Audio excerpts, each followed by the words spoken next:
one last long drive south. This has been one of the greatest adventures of my life. In 2021, my first post-pandemic trip was a 10,000-mile road trip from LA to New Hampshire to see my folks. That was a wonderful trip, but for most of it I felt rushed and endlessly busy. I'd resolved to document everything here on the YouTubes, but in doing so I had to edit the videos as I went, and that was in addition to all my normal work and plus all that driving. So even the days where I was staying put, I'd still be endlessly busy. No regrets, but it did teach me a lot of how to juggle adding videos to my normal workload. This trip, I felt far more relaxed. The driving distance was 40% less, sure, but the trip itself was also 40% shorter. So this time I was able to focus more on being in each place, enjoying the national parks, and of course, spending time with my dad. So it was with mixed emotions that I entered the last part of this grand tour, and I did it in a way that I'd never done before. I've entered California from the east, heading west countless times. I've entered from the south several times. This was my first time driving into my home state from the north. California is massive. If I drove straight through from the north, it'd be over 15 hours before I reached the southern border. About 12 to get home if I was headed directly there, which I wasn't. First stop, Redwoods National Park.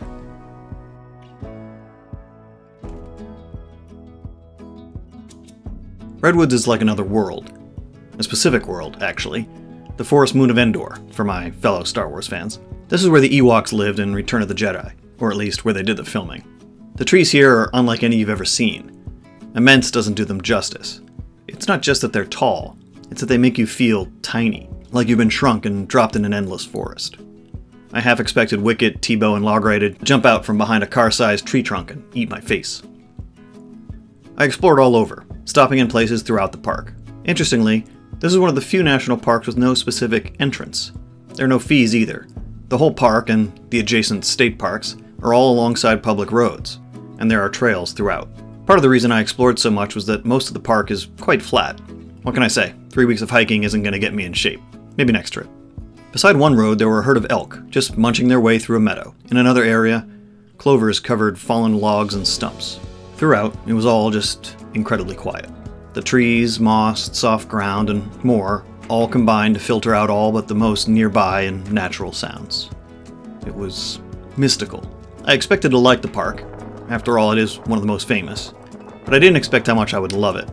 Maybe it's a three-way tie between this, Wrangell, and Badlands for my favorite national park I've been to so far.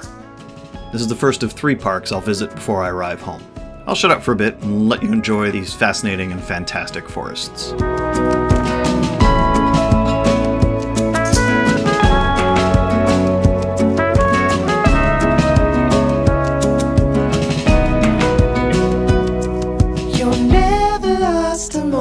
Crowd with me, never lost among the crowd with me. Everywhere you go I'll be, anywhere you go I'll see. Even in the autumn breeze, when the trees are shaking off their leaves. You're never lost among the crowd with me. These are not houses.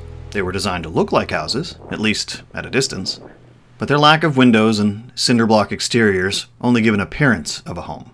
These are 2 of 65 structures designated Radar Station B-71. During World War II, the Army built these all down the west coast. Inside were diesel generators, 2 50 caliber anti-aircraft guns, and all the equipment needed for early warning radar. Japanese submarines did successfully launch some attacks along the coast of Oregon and California, but of course nothing as substantial as Pearl Harbor. You're technically not supposed to go inside, but the door was ajar, so what was I gonna do? The few remaining buildings are all on the National Register of Historic Places, but they're slowly being reclaimed by nature. This was a very cool place to visit. Baby, you can take my word. You haven't gotta hurt no more. Things are about to get much better. I wanna make this forever. I wanna make this forever.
up and the blinds pulled down.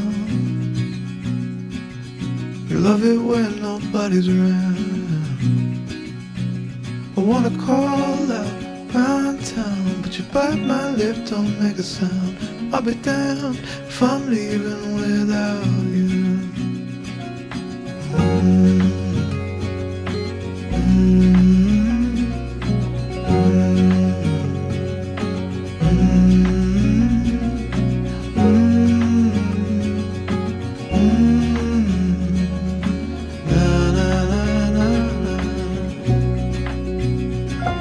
So give me a minute to catch my breath. Take what's yours, I'll take what's left. I was sad to leave Redwoods, but I know I'll return here to explore more. I didn't head directly south. Instead, I headed southeast. State Route 36 weaves its way around between and over the mountains of Northern California, eventually connecting to good old Interstate 5. The 5, as we call it back home, is the westernmost interstate, going north-south, running between Seattle and the Canadian border, all the way down to San Diego in Mexico. For now, it got me to Redding, before I broke off and continued east through Lassen National Forest and the second of the 3 parks on this leg. Lassen Volcanic is one of the smaller and less visited national parks, covering the area around Lassen Peak, the largest dome-plug volcano in the world. This park is one of the few places where you can actually see all the different types of volcanoes. Sort of. Not that you get that impression walking around. In my mind, in most people's minds I think, volcanoes are the smoking, lava-spewing, devilish menaces you see in tourist videos about Hawaii. Here, the peaks are jagged and the landscape occasionally bubbly, but it's more like Yellowstone than Kilauea. In a few places you can get burbling, sulfur-smelling mud pits, which are indeed fascinating.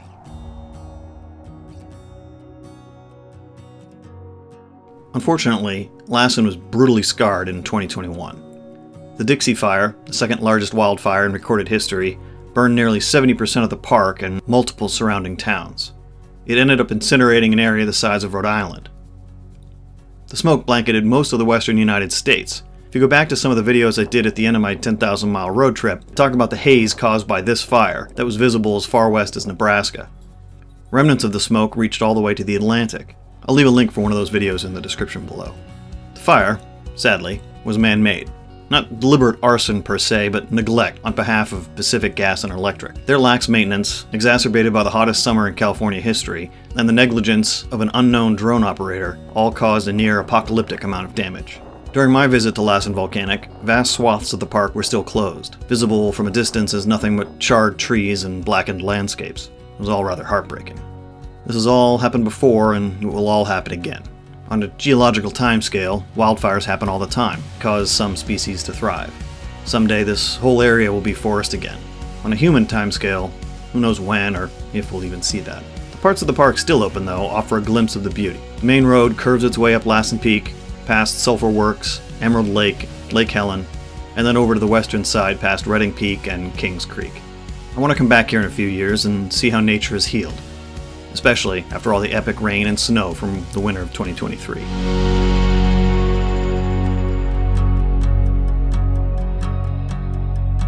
You hold this map, I'll hold your hand.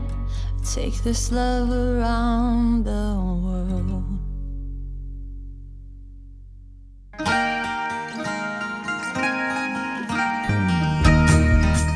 Soon it was time to once again head south. I kept off the main highways for a while, choosing instead to pass through Plumas and Tahoe National Forests. There's an amazing train museum up here called the Western Pacific Railroad Museum, featuring locomotives, cabooses, and rail cars from that storied and defunct railroad that gives the museum its name. I did a photo tour for CNET. I'll leave a link in the description below for that too. Then it was back on Interstate 5, headed down towards the 10th and last national park of this trip. Despite being one of the closest to LA, this was actually the first time I visited Sequoia National Park.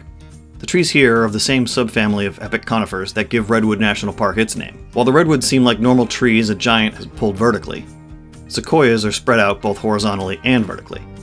Or to put it another way, the tallest tree in the world is a redwood. The largest tree in the world is a sequoia. Sequoia is the southernmost park along the Sierra Nevada mountain range. There are no less than 3 national parks along this range, with 2 more directly adjacent. Just north of Sequoia is Kings Canyon National Park, and a little further, Yosemite, probably the second most famous national park after Yellowstone. To the east, just over the mountains, is the vast Death Valley, and the national park that shares its name. A little farther north, Lassen Volcanic at the southern end of the Cascade Mountain Range, which itself includes 2 other parks I visited, Crater Lake and Olympic, and 2 more I didn't, Mount Rainier and North Cascades. I'm unquestionably and proudly a geography nerd, and this is one of the reasons why. It's so easy to see on a map the violence caused over eons by the plates of the Earth smashing into each other, driving up mountains, creating valleys, and causing the varied life found within these disparate biomes. There's nearly an unbroken line of mountains from Seattle to LA, and yet they all harbor different life, different worlds. And somewhere in there, humans have carved out a life for themselves. I wish more people were able to get out and explore as I have. Ideally, even more than I have. There are 63 national parks in the US, and I've been to 25 of them. I want to see them all. I want everyone to see as many as they can. Travel, to me, is about exploration, an insatiable urge to see something new. On this adventure, I saw so much of that. So many new things. The snow-capped peaks of the Grand Tetons, the wild fuzzy bison of Yellowstone, Avalanche Lake and Glacier, the glaciers of Kenai Fjords, the endless mountains of Wrangell St. Elias, Olympic, Crater Lake, and as you've just seen, Redwoods, Lassen, and Sequoia. I'm lucky to be able to do this. I'm grateful to be able to do this.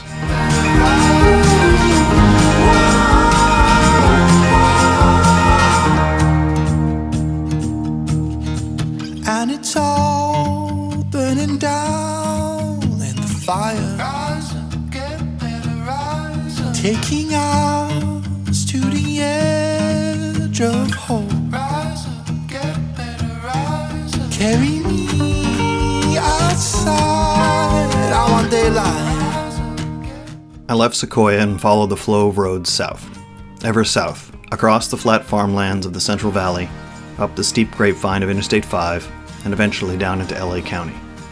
Home again in the City of Angels. A city that spreads endlessly into the distance, farther than you can see. A beauty and a blight, a world in itself, and the comfort of home. The calming peace of the familiar, surrounded by the known and the loved. Until it's time once again to slip out into the world, looking for adventure. Until next time, thanks for watching.